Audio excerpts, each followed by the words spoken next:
Kita akan segera bergabung dengan koresponden CNN Indonesia Ausirion Dholu untuk mengetahui informasi terbaru terkait persiapan penyelenggaraan Haji Indonesia. Selamat siang Rio, apa saja kemudian poin penting yang menjadi pembahasan Komisi 8 dengan Kementerian Agama terkait persiapan penyelenggaraan ibadah haji?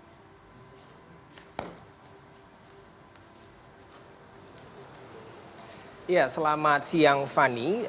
Benar sekali bahwa memang hingga pada saat ini pada pukul 13:48 waktu Indonesia Barat, ini Komisi 8 bersama dengan Kementerian Agama masih terus menggelar rapat bersama atau rapat kerja terkait dengan penyelenggaraan ibadah haji di tahun 2023 ini.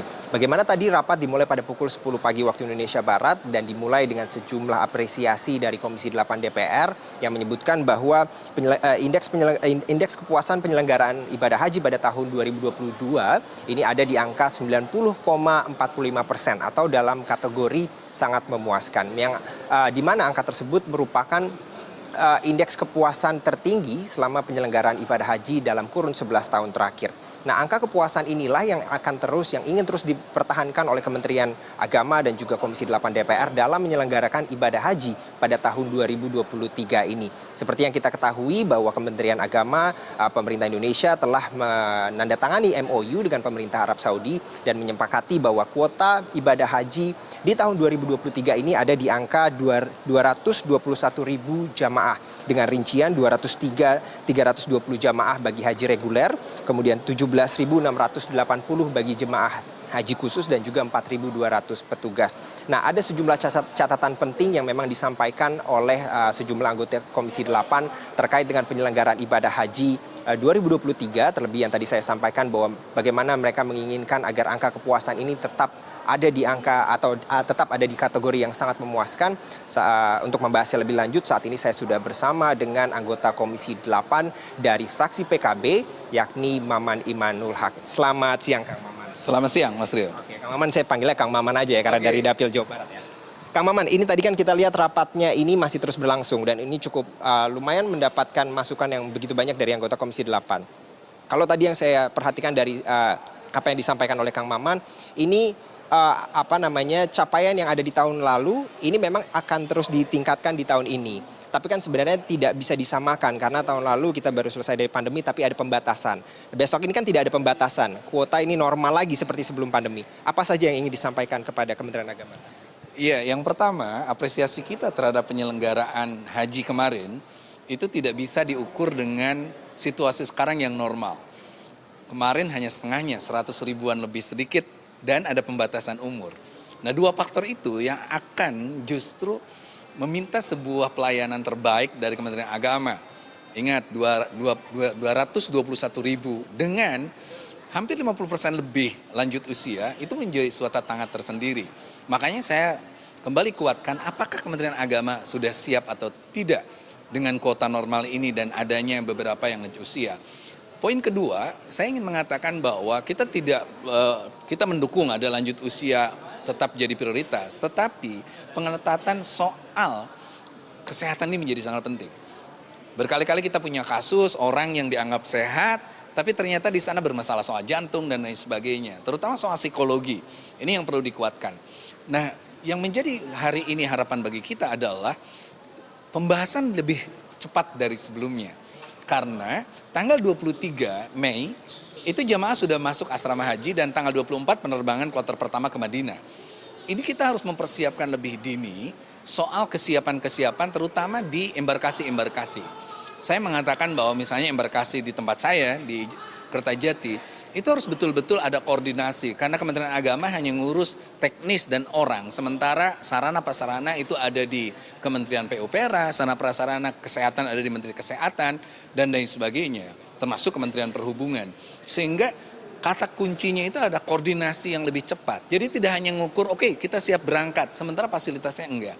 Nah, yang ketiga, kita tahu bahwa apakah BP dan BPIH itu akan sama. Saya katakan, walaupun ini tahun politik, tolong jangan populis. Kita harus rasionalis. Sehingga kemungkinan menurut saya akan ada kenaikan BP itu. Dan masyarakat akan menerima, Mas Rio. Jadi kita jangan terjebak juga bahwa kita tidak pernah menaikkan, enggak. Yang penting pelayanannya seperti pelayanan tahun kemarin. Yang penting jangan ada misalnya kuota yang tidak dipakai. Yang penting adalah bagaimana seluruh embarkasi bisa berangkat sesuai dengan pelayanan terbaik yang dilakukan oleh Kementerian Agama. Itu aja menurut saya. Oke, berhenti di situ dulu Kang Maman, karena seperti yang tadi sudah disampaikan juga, ini kan terkait dengan biaya haji 2023 ini menjadi penting. Masyarakat juga hingga pada saat ini belum dapat kepastian terkait dengan ini berapa yang akan kita bayarkan untuk haji tahun ini. Tadi sudah sempat dibahas sedikit di dalam rapat begitu. Tadi Kang Maman juga sudah sampaikan bahwa pada bulan Mei 2023 itu sudah mulai masuk asrama haji. Ini pembahasannya seperti apa terkait dengan pembiayaan? Karena masyarakat menunggu soal ini. Iya, siang ini rapat akan dilanjutkan dengan pembentukan panja, baik panja pemerintah atau panja DPR.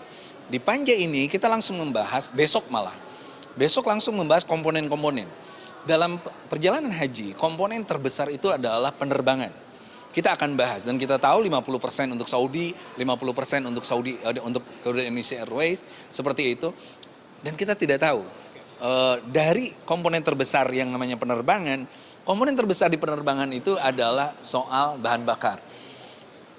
Persoalan Ukraina dan Rusia ini menjadi salah satu persoalan yang harus dipertimbangkan juga. Kita tidak ingin juga tidak berangkat hanya karena tidak siap seperti itu. Nah, kedua setelah itu adalah maktab. Maktab kita lihat memang udah siap maktab. Walaupun ada yang masih usul lebih dekat dan lain sebagainya, kita memang harus lebih banyak meningkatkan diplomasi kita soal ketersediaan maktab. Yang pasti jangan telat. Karena kita biasanya selalu sisa Turki, sisa negara-negara yang lain, akhirnya yang dapat ya jelek. Oke, murah tapi jelek. Menurut saya lebih baik harganya rasional tapi terbaik untuk jamaah. Nah, setelah itu baru yang namanya makanan. Nah, kalau makanan banyak usul dari teman-teman sebenarnya udah mulai diakomodir seperti itu.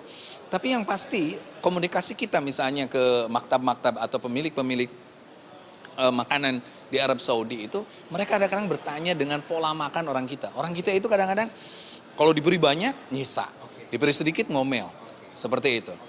Artinya itu memang poin-poin yang memang menjadi alasan kenapa angka pembiayaan haji harus rasional di tahun ini. Betul, itu. Termasuk juga ada sebenarnya rasionalisasi dalam penyisiran nanti di BP atau BPH ini berkaitan yang ada di daerah. Saya mentekankan, manasik itu sepanjang tahun bagus, tapi jangan membebani jamaah untuk hal-hal yang tidak substansional.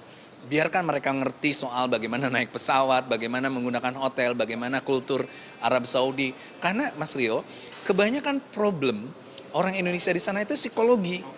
Ada orang yang belum pernah naik pesawat, ujug-ujug naik pesawat jauh dan itu pas haji.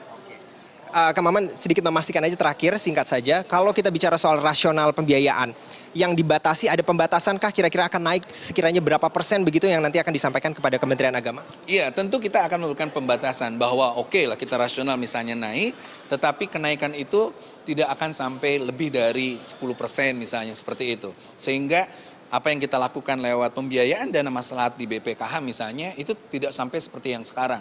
50% jamaah disubsidi oleh negara, itu tidak boleh terjadi. Harus lebih banyak jamaah hajinya karena istitoah, baru kita subsidi oleh negara. Dan itu akan dipastikan dalam panja nanti ya? Dalam panja tadi. Baik, terima kasih banyak informasinya Kang Maman. Silakan melanjutkan rapat, sehat selalu. Oke. Baik, berikut informasi dari anggota Komisi 8 dari fraksi PKB yang menyebutkan bahwa nanti pihaknya akan membentuk panja terkait dengan skema pembiayaan haji pada tahun 2023. Karena tadi yang sempat disebutkan juga pada bulan Mei 2023 ini sudah masuk, bagaimana jamaah haji sudah masuk ke asrama haji. Lalu kemudian pemberangkatan kloter pertama ini mulai di tanggal 24 Mei dan juga 8 Juni. Hingga pada akhirnya nanti kepulangan terakhir ini ada di tanggal 2 Agustus 2023 yang akan datang. Kita tunggu bagaimana kepastian soal pembiayaan haji di tahun 2023 ini. Fani. Baik, tentunya kita akan menunggu bersama apa yang menjadi hasil dari pertemuan antara Komisi 8 dan juga Kementerian Agama hari ini terkait persiapan penyelenggaraan haji di Indonesia. Terima kasih koresponden CNN Indonesia Ausirion Dholu atas laporan langsung Anda.